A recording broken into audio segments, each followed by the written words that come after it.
Assalamualaikum warahmatullahi wabarakatuh. Perkenalkan, nama saya Fatia Diana Salma dari kelas PM 2025F dengan NIM 25030174073. Baik, di sini saya akan menjelaskan bab 6 yaitu pertidaksamaan dalam geometri. Pertama-tama, dalam segitiga ini sudut interiornya yaitu sudut 1, sudut 4, dan sudut 7. Lalu untuk sudut eksteriornya yaitu sudut 2, sudut 3, sudut 5, sudut 6, sudut 8, dan sudut 9. Jadi sudut eksterior 3 ini bersisian dengan sudut interior 1. Lalu sudut interior 4 dan sudut interior 7 yaitu sudut interior jauh dari sudut eksterior 3. Lalu untuk definisi 6.1 sudut eksterior yang berbunyi jika B terletak antara A dan E, maka sudut CBE adalah sudut eksterior dari segitiga ABC. Baik, ini ada segitiga ABC. Dan B terletak antara A dan E, maka sudut CBE ini ya, sudut CBE adalah sudut eksterior dari segitiga ABC. Jadi ini merupakan sudut eksterior.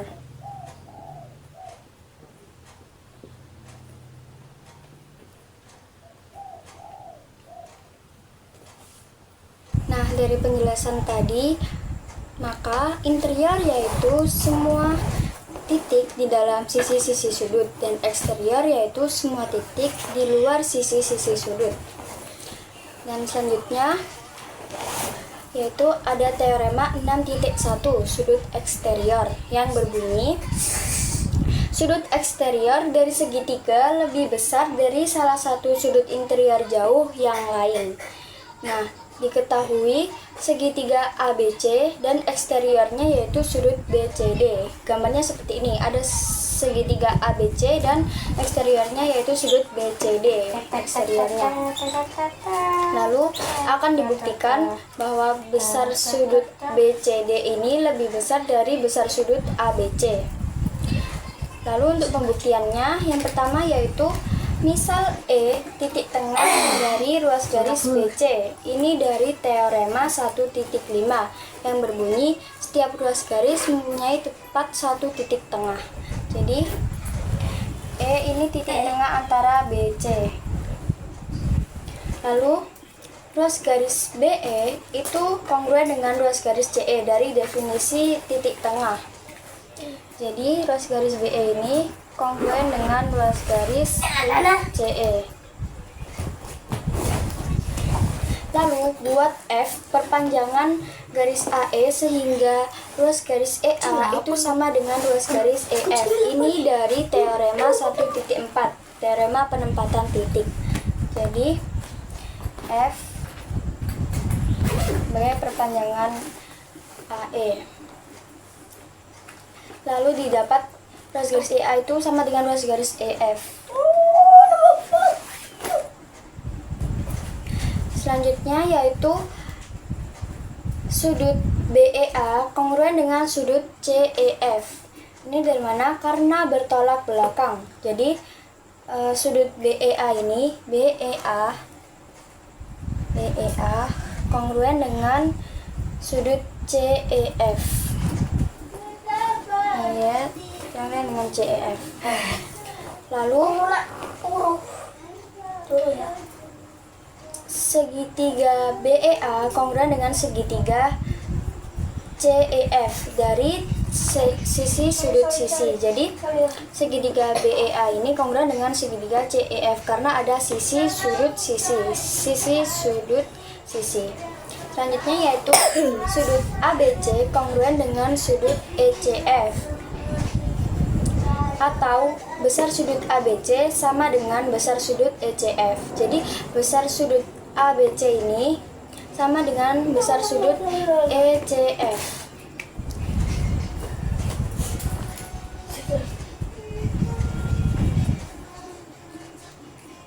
Ini dari definisi 3.12.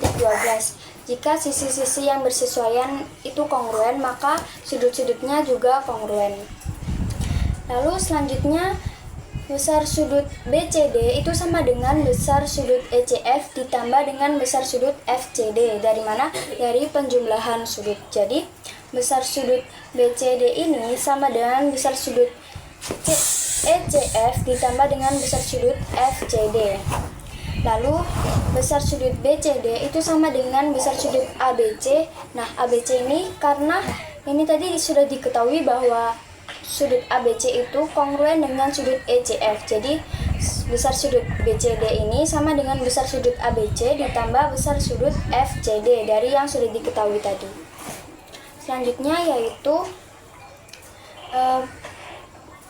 besar sudut BCD itu lebih besar dari besar sudut ABC. Jadi besar sudut BCD ini lebih besar daripada besar sudut ABC. Ini dari keseluruhan itu lebih besar dari sebagian. Jadi keseluruhan ini lebih besar dari sebagian. Nah, selanjutnya ada akibat 6.1 yang berbunyi, jika segitiga mempunyai sudut siku-siku, maka dua sudut lainnya adalah sudut lancip. Sekarang akan kita buktikan. Yang pertama diketahui itu segitiga ABC siku-siku di sudut B. Dan akan dibuktikan bahwa sudut A dan sudut C itu adalah sudut lancip. Lalu untuk pembuktiannya, yang pertama kita bisa buat titik D. Ini dari teorema 1.4, teorema penempatan titik. Misal di sini ada titik D. Titik D. Lalu sudut CBD adalah sudut eksterior. Ini dari definisi 6.1. Jadi sudut CBD ini adalah sudut eksterior. Selanjutnya yaitu jumlah sudut CBD itu lebih besar dari jumlah sudut ACB. Ini dari teorema 6.1. Jadi jumlah sudut CBD ini lebih besar dari jumlah sudut ACB. Lalu jumlah sudut CBD juga lebih besar daripada jumlah sudut CAB. Jadi jumlah sudut CBD ini juga lebih besar dari jumlah sudut CAB. Selanjutnya jumlah sudut CBD itu sama dengan 90 derajat. Ini dari teorema 3.4. Teorema 3.4 itu berbunyi, jika kedua sudut saling kongruen dan saling bersuplemen, maka masing-masing sudut itu adalah siku-siku. Nah, jika ini sudut siku-siku, maka ini juga sudut siku-siku. Lalu didapat bahwa sudut ACB ini, sudut ACB dan sudut CAB dan sudut CAB, sudut ACB dan sudut CAB ini adalah sudut lancip. Dari definisi sudut lancip, maka terbukti bahwa jika segitiga mempunyai sudut siku-siku, maka dua sudut lainnya adalah sudut lancip. Selanjutnya ada teorema 6.2 yang berbunyi, diketahui kesesuaian antara dua segitiga jika dua sudut dan sisi di depan salah satunya dalam sebuah segitiga kongruen dengan bagian-bagian yang bersesuaian segitiga kedua, maka kesesuaian itu merupakan kongruensi. Lalu diketahuinya itu yaitu ada segitiga ABC dan segitiga DEF. Lalu ruas garis AC ini kongruen dengan ruas garis DF. Dan sudut ABC kongruen dengan sudut DEF. Dan sudut BAC kongruen dengan sudut EDF. Lalu akan dibuktikan bahwa segitiga ABC kongruen dengan segitiga DEF. Baik, di sini kan bisa kita lihat bahwa ada sudut-sudut sisi. Nah, untuk membuktikan bahwa dua segitiga itu kongruen, maka kita bisa menggunakan teorema sisi sudut sisi. Nah, karena ini sudah ada sudut dan sudut, maka kita hanya memerlukan jika ada sisi ini sama dengan sisi ini, maka dua segitiga ini bisa dinyatakan kongruen. Jadi, jika ruas garis AB ini kongruen dengan ruas garis DE, maka segitiga ini kongruen. Kedua segitiga ini kongruen. Nah, untuk membuktikannya, kita bisa menggunakan bukti tidak langsung, yaitu melalui pengandaian. Yang pertama, kita akan mengandaikan bahwa AB itu tidak sama dengan DE. Nah, ada dua kemungkinan. Yang pertama, yaitu AB ini lebih besar dari DE. Dan kemungkinan yang kedua, AB itu kurang dari DE. Baik, kita akan membuktikan pengandaian kemungkinan yang pertama, yaitu AB lebih dari DE. Yang pertama, AB lebih dari DE, ini dari pengandaian yang pertama. Lalu, pilih P sehingga AP itu sama dengan DE dari teorema penempatan titik 1.4. Jadi, kita pilih P di sini. P sehingga AP sama dengan DE. Jadi, AP ini sama dengan DE.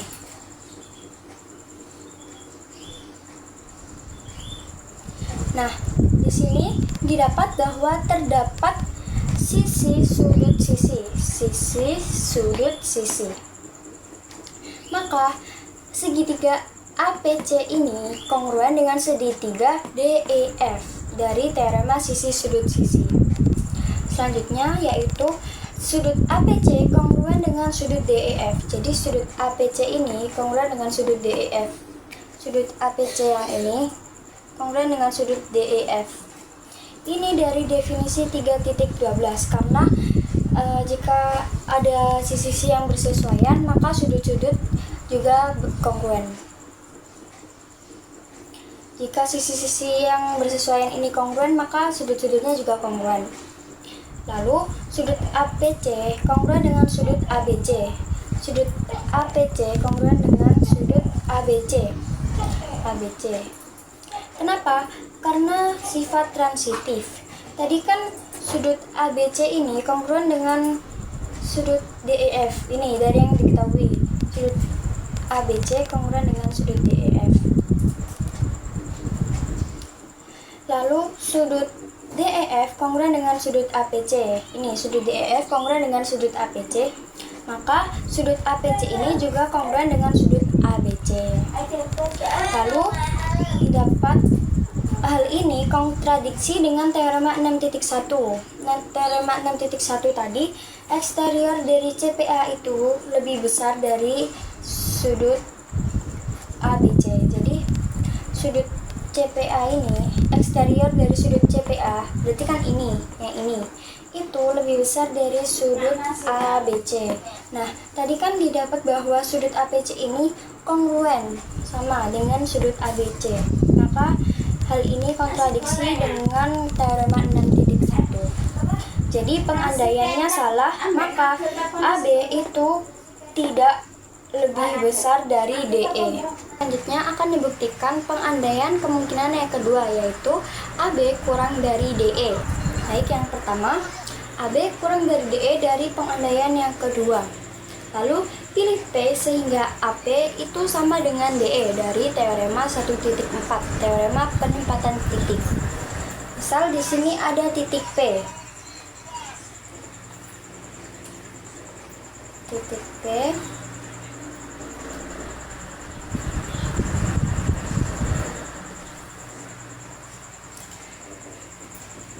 Lalu AP ini kongruen dengan DE.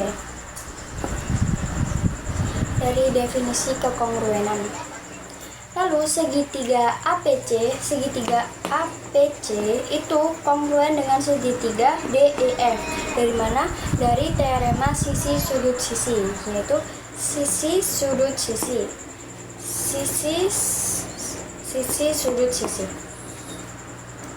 Lalu sudut APC kongruen dengan sudut DEF dari definisi 3.12. Jika sisi-sisi yang bersesuaian itu kongruen, maka sudut-sudutnya juga kongruen. Lalu, sudut APC ini kongruen dengan sudut ABC. Dari mana? Dari sifat transitif. Tadi kan diketahui awalnya bahwa sudut ABC ini kongruen dengan sudut DEF. Jadi, sudut ABC ini kan kongruen dengan sudut DEF awalnya. Lalu ini tadi didapat bahwa sudut DEF ini kongruen dengan sudut APC. Lalu maka ini sudut APC ini kongruen dengan sudut ABC. Nah, hal ini kontradiksi dengan teorema 6.1. 6.1 itu eksterior dari sudut BPC ini lebih besar dari sudut ABC. Jadi eksterior sudut BPC ini kan sudut BPC. Nah, eksteriornya ini harusnya lebih besar dari sudut ABC. Nah, tapi kan ini dibilang tadi bahwa sama atau kongruen. Maka pengandaian ini salah dan AB ini tidak kurang dari DE.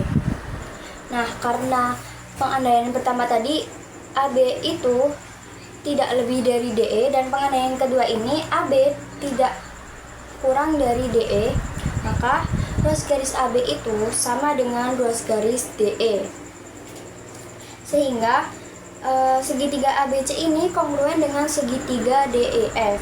Nah, ini sesuai dengan teorema sudut sisi sudut, sehingga terbukti bahwa segitiga ABC ini kongruen dengan segitiga DEF.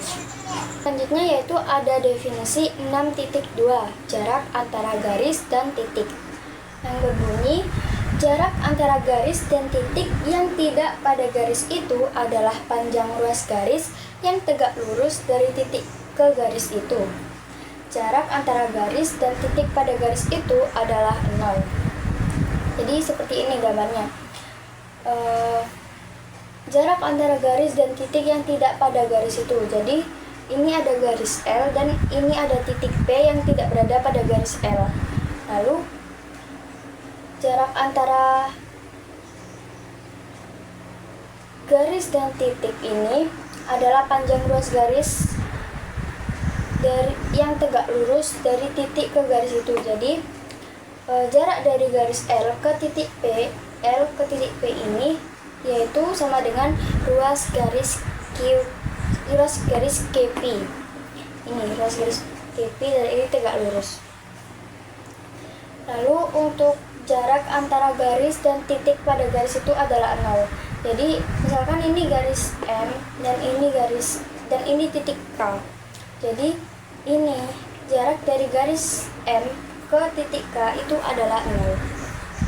Selanjutnya ada definisi 6.3, yaitu garis tinggi segitiga, yang berbunyi garis tinggi sebuah segitiga adalah ruas garis tegak lurus yang menghubungkan titik sudut segitiga dengan sisi depannya. Contohnya seperti ini, ada segitiga ABC. Nah, garis tinggi yang menghubungkan titik B ini bisa tarik ya. Nah, jadi ini garis tinggi. Lalu jika garis tinggi menghubungkan titik A itu seperti ini.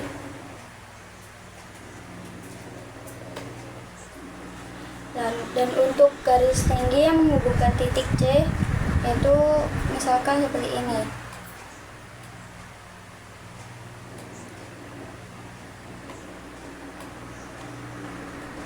Nah, jadi setiap segitiga itu memiliki 3 garis tinggi. Setiap segitiga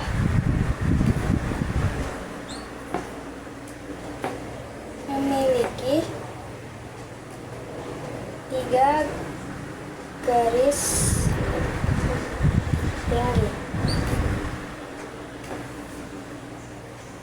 Nah, untuk segitiga siku-siku DEF ini garis tingginya yaitu misalkan garis tinggi menghubungkan titik D, yaitu berarti DE ini merupakan garis tinggi, dan misalkan garis tinggi yang menghubungkan titik E, maka ED ini garis tingginya, dan misalkan garis tinggi menghubungkan titik F, maka FE ini garis tingginya. Jadi setiap segitiga mempunyai 3 garis tinggi. Selanjutnya ada definisi 6.4, yaitu garis-garis konkuren dan titik-titik konkurensi, yang berbunyi Dua atau lebih garis-garis disebut konkuren jika dan hanya jika garis-garis tersebut melalui satu titik. Dan titik-titik persekutuan itu disebut konkurensi. Nah, sini misalnya ada garis A, garis B, dan garis C. Nah, garis-garis ini disebut konkuren karena melalui satu titik. Nah, dan titik persekutuan ini disebut dengan konkurensi. Jadi seperti itu. Baik, sekian video penjelasan dari saya. Wassalamualaikum warahmatullahi wabarakatuh.